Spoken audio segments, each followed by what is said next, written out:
Sircilla municipal పరిధిలోని 8వ ward Indiramma ఇండ్ల కొరకు పైలట్ ప్రాజెక్టుగా తీసుకున్నందుకు ప్రత్యేకంగా మొదట మన గౌరవ ముఖ్యమంత్రి రేవంత్ రెడ్డి గారికి మరియు అలాగే గృహ నిర్మాణ శాఖ మంత్రి మన పొంగులేటి శ్రీనివాసరెడ్డికి, అలాగే మా జిల్లా మంత్రులు పొన్నం ప్రభాకరు, శ్రీధర్ బాబు, మా ఇన్ఛార్జ్ కేకే మహేందర్ రెడ్డి గారు, అలాగే ప్రభుత్వ విప్పు మన ఆది శ్రీనివాస్ గారికి ప్రత్యేకంగా మా రాజన్న సిరిసిల్ల జిల్లా మన మున్సిపల్ 8వ వార్డు లబ్ధిదారుల తరఫున ప్రత్యేక కృతజ్ఞతలు తెలియజేస్తున్నాం.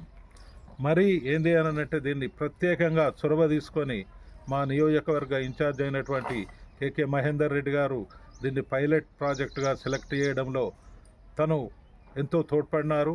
వారికి ప్రత్యేక అభినందనలు తెలియజేస్తున్నాం. లబ్ధిదారులు ఏంది అనంటే శాంక్షన్ చేసినాం. 26 జనవరి నాడు వీరిని ఎంపిక చేయడం జరిగింది. కాకపోతే ఏంది అనంటే మధ్యలో కొద్దిగా స్తబ్దత ఉండి నిర్మాణాలు జరగలేదు. ఈ ఎండాకాలం చేయబట్టి కూడా కొద్దిగా వాటర్ కూడా ప్రాబ్లం ఉంది కాబట్టి ఆ వాటర్ కొరకు అట్ట జరిగింది. అలాగే స్టీలు, సిమెంటు కొంత ఎక్కువ రేట్లు ఉండే వరకు కూడా కొంత లబ్ధిదారులు అదవుతున్నారు. మేము పెట్టినటువంటి లబ్ధిదారులు దరిదాపు పూర్తి మన అట్టడుగు బిలో పావర్టీలో ఉన్నారు కాబట్టి వాళ్ళకు ఆ బేస్మెంట్కు 1,50,000 2 లక్షల దాకా అవుతుంది కాబట్టి అది కూడా పెట్టుకోలేని పరిస్థితి ఉంది. కాకపోతే ఏంటంటే కొందరు అందరిని ఉత్తేజపరిచి వాళ్ళను మీరు కట్టుకుంటే తప్పకుండా డబ్బులు వస్తాయి అన్నట్టు వాళ్ళు ముందటికి వచ్చి కట్టుకోవడం జరిగింది. అలాగే వారికి ఇప్పుడు ఈ బేస్మెంట్ అయిన వారందరికీ కూడా లక్ష రూపాయలు మన ప్రభుత్వం అకౌంట్లో జమ చేసింది. అలాగే లెంటల్ లెవెల్ అయిన వారికి ఇంకొక 1,00,000 2 లక్షల చొప్పున ఇట్లా జమ అయినాయి.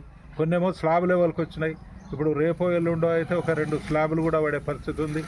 అందుకొరకు ఏంది అంటే వాళ్ళని ఎప్పటికప్పుడు ఉత్తేజపరుస్తుంటూ వాళ్ళను లబ్ధిదారులను కట్టుకోవాలని నేను విజ్ఞప్తి చేస్తున్నాను.